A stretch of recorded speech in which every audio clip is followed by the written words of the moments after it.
Hello, and welcome to the Digital Workspace Works podcast. I'm Ryan Purvis, your host, supported by our producer Heather Bicknell. In this series, you'll hear stories and opinions from experts in the field, stories from the front lines, the problems they face and how they solved them, the areas they focused on from technology, people and processes, to the approaches they took that will help you to get to the grips with the digital workspace inner workings.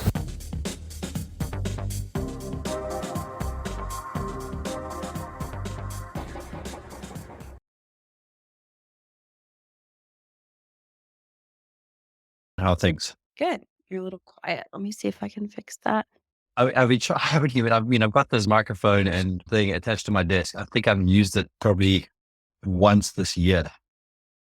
Oh, I just use my Apple AirPods all the time. And I was hoping I bought a new pair because so I've got three pairs. First pair, the one AirPod's gone. But to be fair, it's a pair that's lasted a very long time because they've gone swimming. They've been put through the dryer. They've been put through the washing machine, so they survived.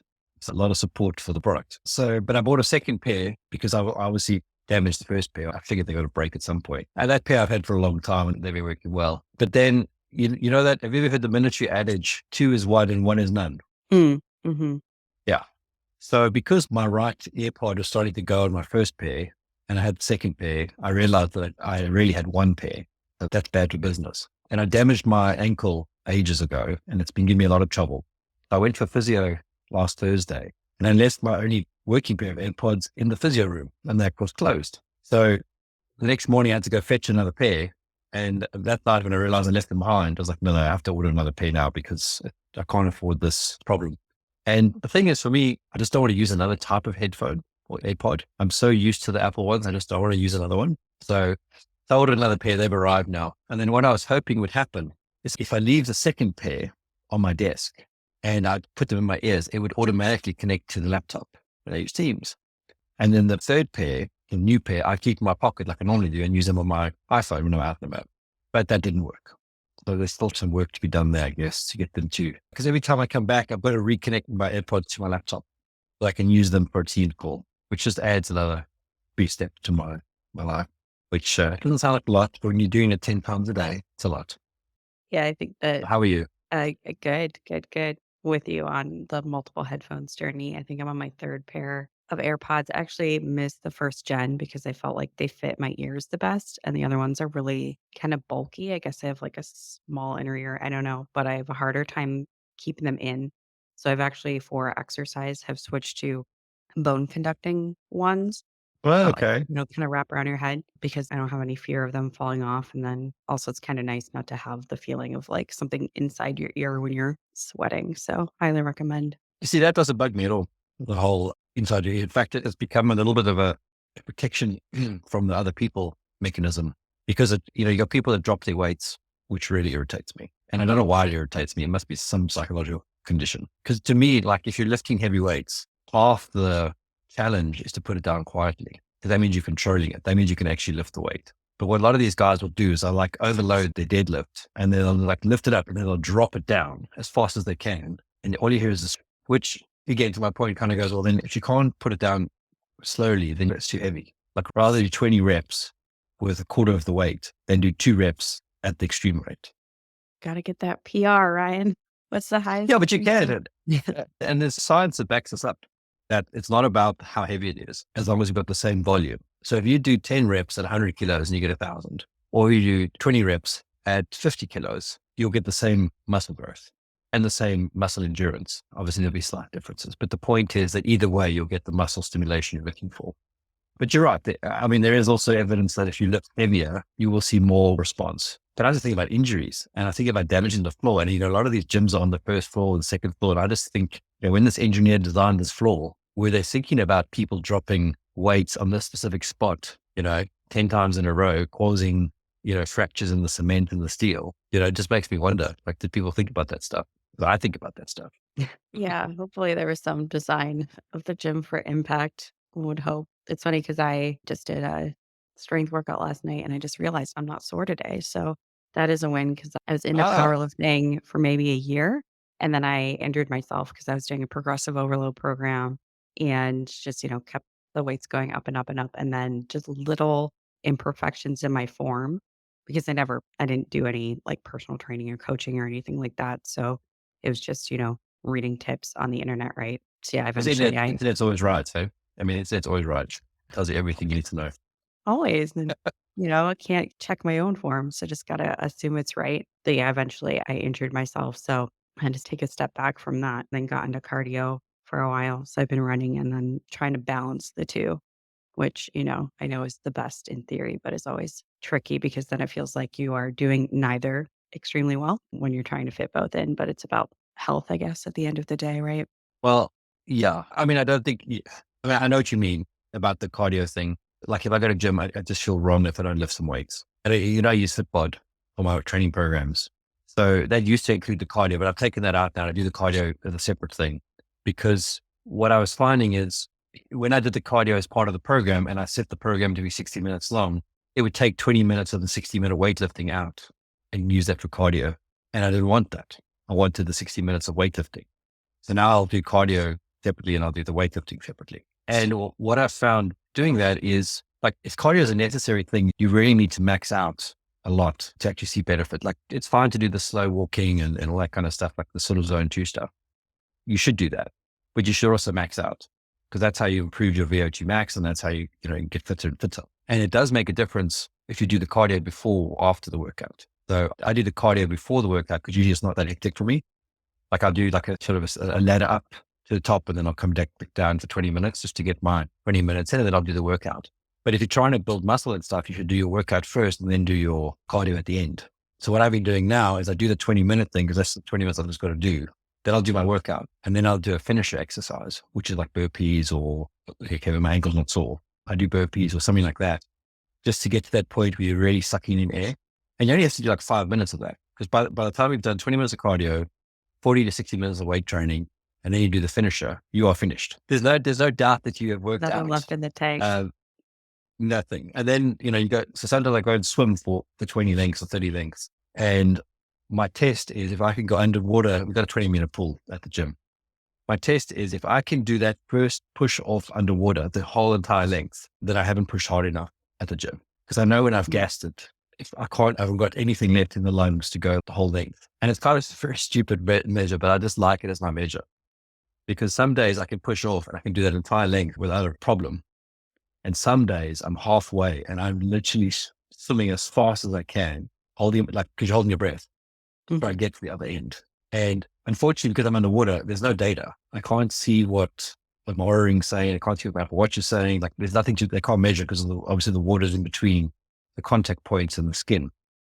But I would be fascinated to know, like, what's my O2 at that point? What's my heart rate? What's whatever. And I had a swimming coach once upon a time. He wasn't a swimming coach, he was a PE teacher, but he coached swimming. And he said, there's that first instinct for your brain to tell you to breathe. And if you swallow and you ignore that first instinct, you can go further. But the problem is your brain won't tell you again to breathe. And that's usually when people suffocate. I'm always conscious of that. And I'm always thinking, like, could I push myself a little bit further? But it's a good measure. I like it as a measure. You could get a heart rate monitor. You could wear one of those while you swim. I know. I think they're They don't more work. water compatible. I don't think there's a water. Well, maybe there is now. Maybe the technology exists. But when I was looking at this probably 2 years ago, there wasn't anything that could do the stuff that I was looking for because I wanted to get into long distance swimming and triathlons and all that kind of stuff. I still might do that. But at that point, there wasn't really a heart rate monitor that was, because the problem is even with the polar heart rate belt or the Suntu heart rate thing, Yeah, that's what there's I still have. there's still an air gap because just your body is obviously not a flat surface. It's got ridges and stuff. And that's not even if you're, female versus male. You'll have different shapes. So I don't know, maybe it's time for something that's in the skin. Just inject it in there or something. I don't know. Well, since we're speaking of fitness and fitness apps and all the rest of it, one of my long-standing complaints, I guess, about Apple's fitness ecosystem and the rings, which I feel like they haven't evolved really at all over the years, is its sort of inflexibility as a system. It's a daily tracker. So I guess to me, the ring system is sort of, you have to treat it as like a baseline and consider that either when you take a rest day, either you've set your rings so low that your rest day, you can still hit your rings with, maybe a walk or something without like a ton of intense exercise, or you have to accept that you're going to break a streak, right? And that you can't, a rest day means that the Well, rings, or you funny, never rest if funny, you're Ryan.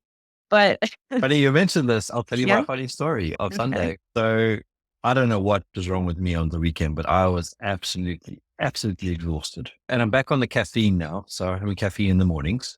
But so I thought maybe I was had a bit of withdrawal, but I actually had coffee that morning. So it wasn't like on Saturday, but I was still exhausted. And even through dinner, I was having caffeine and I was still exhausted. Just couldn't keep my eyes open. So I might have had a virus or something, because it's kind of the same fatigue you get with COVID, where you just, no matter how much you sleep, you're still tired. And, my Oura ring had said my temperature was up, but I didn't feel anything. Like I didn't feel bad, or I had a little bit of cough, but nothing, whatever, no joint pain. But as I said to my wife, I was taking anti-inflammatories for my ankle. So maybe I didn't have any joint pain because I was already medicated. Anyway, so I was exhausted. And as I said, the ring picks it up. But so normally what I do on the weekend, we go to gym on the Saturday, but it was very flat. So I couldn't get going and whatever. So on the Sundays, I take the kids to Kung Fu and I take them for a walk. I walk around while they do their Kung Fu, because they go to two separate classes. I take one for a walk while the other one's in the class, and then I swap them around and I walk them around. And normally I can do like, 3,000 or 4,000 steps in that period. But I think I did about 2,000 between the two, which is not very good. So anyway, by the end of the day, I looked at my watch, and normally I've closed all the rings by 11 o'clock. In fact, it's very rare I haven't closed my rings by 10 or 11 o'clock in the morning. And I was like, holy cow, I've only got like 4 minutes of exercise for today. That's ridiculous. So, and I was feeling terrible. So it wasn't like I could go do a workout. My ankle was killing me. So it wasn't like I could go jump around and do something. So I thought, okay, what I'll do is I'll meditate, because meditation normally counts as exercise. So I sat meditated for 25 minutes and I didn't think anything about it. I was like, okay, I've done my 25-minute meditation. I slept on the couch, I should be fine. Anyway, so, and all my other rings are closed. So it was just the exercise room that had to close. So the next morning I got up and I didn't go to the gym in the morning, but I walked the kids to school. I hobble walked the kids to school, and I came home and I'd already closed my rings. So I was like, oh, sweet, all done. I'm on track for today. I've walked whatever it is. And by the end of the day, I'd walked my 12,500 steps. And I was like, okay, so this is not too bad. So then I just happened to look at my fitness tracker for the day, and I was like, yesterday didn't close. That's ridiculous. So I went and looked at all those things. Everything's logged there, but it didn't count some of the time for some reason.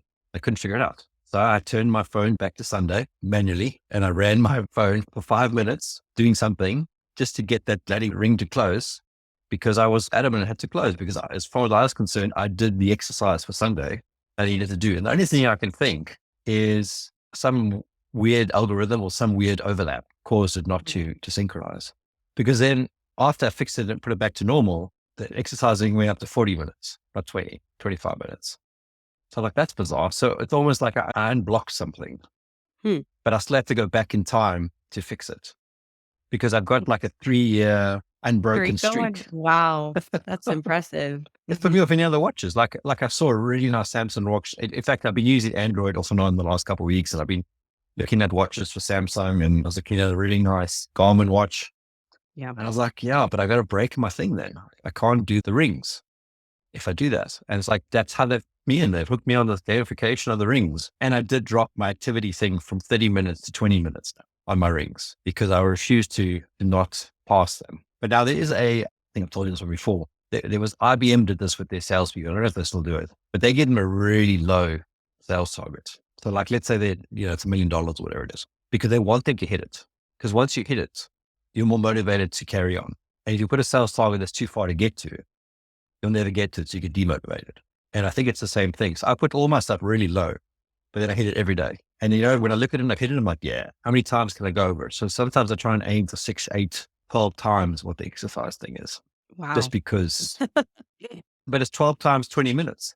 That's not hard. That's walking to my son's school and back, which is a 16-minute walk both ways. And I do that twice a day. So that's already 4. Then I go to gym, there and back. I also walk to gym now, because now I go to a gym that's 24 hours, which I can go anytime. So I go like 3 o'clock in the morning, 4 o'clock in the morning. So that's already 6 times. That plus gym will be equated to the 6 times on its own. So to do 12 times is really easy in my sort of current lifestyle. And does it still, I don't know if I've gone beyond like 3X, 4X. Does it still tell you? Yeah. Like, congrats, you did 12X. I wonder what well, I haven't got to 12X yet, because I've now already just dropped it down to 20 minutes. But I was thinking about it because when I had COVID, I was still worried about it. So I got up and I walked, etc. And like the thought I had is if you went back to cavemen times or cave people times, you would have no choice but to keep fighting, to keep moving if you were sick. Because if you were lying there sick in a cave and a saber-toothed tiger came along, you're either going to be lunch or you would be gone. So I think I think when you're sick, you've got to keep moving, but it's what kind of moving? You're not going to go for a run. You're going to go lift the boulders, but you're going to at least be moving. And I think it's no science behind this at all because I'm definitely not a doctor, but I just think there's something about convincing your body that by moving that it has to heal. Whereas if you hibernate and you lie around, like if you think about when you're sick, like you're really, really sick and you lie in bed all day long, you don't necessarily feel better unless you've slept, like the sleep you have to get because you need the sleep to recover. But if you lay in bed all day watching Netflix, I don't think you're going to recover because you've just basically lay there and you haven't rested. But if you sleep, yeah, fine. But if you get up and you move, just a little bit of moving, like just walking around out in the sun, especially, I think that tricks your body into some sort of recovery cycle, I guess. Good thing to test. Test your theories. Well, I've been trying, I guess, to these, and I think your Aura Ring probably does that, but I don't have anything like this. I've been testing out 2 new apps. So one is called Superset and one is called Gentler Streak. And they're Okay. kind of just a different way to look at your, because I don't have anything telling me training readiness because Apple doesn't do that yet. I feel like everything I'm augmenting here is something that's like been a Garmin feature for forever, but I'm stuck in the ecosystem, so I'm stubborn about it. But it's telling me my recovery, how well I slept, which is apparently terrible all the time. I get really bad deep sleep. But it's telling me I have 77% recovery today, despite my low sleep quality. I can still train. Have you So looked at Sleep Plus Plus? That's a pretty good app no, to use. just to go deeper on your sleep. Yeah, what's the guy's name? I think it's Sleep Plus Plus. Yeah, Sleep Plus Plus. So this is written by a guy, Mark Gorman, I think his name. He built a few apps. He's kind of like, I would say he and I are very similar. Like we like to solve problems about ourselves. And so he built this app to track all his sleep. He built a few other apps, to do like widgets for his watch. I think it's him. I think he built the watch, Widget Smith. Or him and his mate on the same podcast. Anyway, so he's built all these little apps that are like the utility apps, and it's kind of that improvement on Apple that Apple doesn't do. He's improved it. And, every so often he says something like he expects Apple to replace the stuff, but then they don't. So his stuff carries on. But he's got his own readiness score now, and it's quite good. So when I didn't have the Aura Ring, I was using another app. I can't remember its name now. And it used to track your movements while you slept. You just put it next to your bed while you're sleeping. But I didn't want the phone next to the bed. So I installed C++ because that could run on the Apple Watch. And it's really good. I suggest you try it because he's now put in all the HRV stuff. I'm actually the first time I'm looking at it today. He's actually improved it a lot. It just got the weirdest 80 color scheme in the world. Now, the interesting thing is its readiness score for me on Saturday and Sunday is not the same as my Aura Ring's readiness score. So that's interesting because I would probably back the readiness score in the Aura Ring more. So my Aura Ring said I was actually fine on Saturday and Sunday. I slept really well, but my temperature was all over the place. His readiness score, according to his app at least, is I'm like a 26 and a 30 out of 100. So that is interesting. I'd have to run these two in parallel and see how they track. Yeah. No, it sounds like an interesting one. I wonder if that's the difference between, because what I find interesting about all these kind of augmentation apps is that they're still using Apple's data, right? It's coming from the watch, it's coming through Apple Health versus the Aura Ring's different hardware, right? So I guess that makes more sense I just wonder if it's the tracking between the sensors of the actual devices, because what I've noticed even with these 2 apps that I've been testing out, one will tell me to push and one will tell me to rest, and these are using the same data set. So I'm gonna keep playing with it to see which I Yeah. prefer. So that stuff I don't believe. And it's not because they're probably right or wrong. I just think you need to make a decision yourself on whether you're going to push or not. And you'll know when you go and do something if you're not up for it. There's some mornings that I get to the gym at, let's say I go sort of 3-4 o'clock in the morning till it's 5. And no amount of music or motivation will get me going until I get going. And then all of a sudden it's an hour later, I'm like, actually, no, I'm feeling really good now. And the ring would have said, you're feeling like crap today, you shouldn't do this. But I think, again, your body just responds to, look, some days you're not going to be able to push hard no matter what you want to. But I think there's a certain psychological benefit to you pushing through your own stuff And it might still be a light workout by your normal means, but it's that satisfaction of going, you know what, I was feeling crap this morning, but now I've knocked out a good workout. And I do a lot of mobility stuff now. And sometimes mobility takes most of my workout, like 40 minutes. And just getting that done, that kind of sets me on this endorphin rush to go and do more. And I think that's what you got to track on. Is like, how do you physically feel? And then see if the data kind of replicates that later on, if you get my meaning. Yeah, no, totally. I think it's definitely not something to, be driven, I guess, solely by the tech for sure. I think it's just that desire. And I know you feel this way too, just the quantified self, trying to understand the different inputs and connect patterns, I think, a little bit. And then just see from the data, like, tweaking one thing or the other. Does that make a difference on, Yeah. ultimately how I feel doing things? Yeah. 100%. Just one thing I wanted to touch on before we go. You sent me that link to the Humane AI Open, and I wanted to get your thoughts on that. Oh, yeah. No, interesting device. It kind of reminded me of a bit like a smart speaker, smart assistant as a wearable, which Yeah. I'm kind of like, I wonder. I mean, I guess, the phone has ultimately been the device for still those assistants, but I thought, interesting to put AI into device form and I guess the scanning of the environment to kind of get that assistive technology of, describing to you what's around you. Like there's some interesting things about it. Probably a little early for like a mainstream adoption of that kind of a thing. What was your impression? It's funny because I actually read this in the newspaper, but the article was more about how bad the reviews were Mm. than the actual tech. And it was kind of an inference that just because they're ex-Apple people doesn't mean it's going to be a good product. And I can't remember all the details, but I remember vaguely about something along the lines of how much they raised and how much they spent on developing this thing and how poor a product it actually was before it came out. And I thought that was a little bit harsh. I mean, some of the ideas I thought were quite good, like the whole displaying the text on your hand or like on a surface, you could see it. And I did see a few people walking around with it while we were traveling. So it's Oh, definitely wow. some people have bought it. But when I saw the price tag, I thought, why would you spend $700 on this? Like, I just couldn't Plus a see. $25 a month subscription Yeah, service. I just couldn't Yeah. see it. And the sort of comparison for me is that the Aura Ring, I just bought because I bought my wife one, is £350. We call that $400. And the yearly subscription costs me £60, all the data. And that was kind of what I was sort of tossing in my head. So, in that context, I'm getting a whole lot of value out of the Aura Ring for not the same price.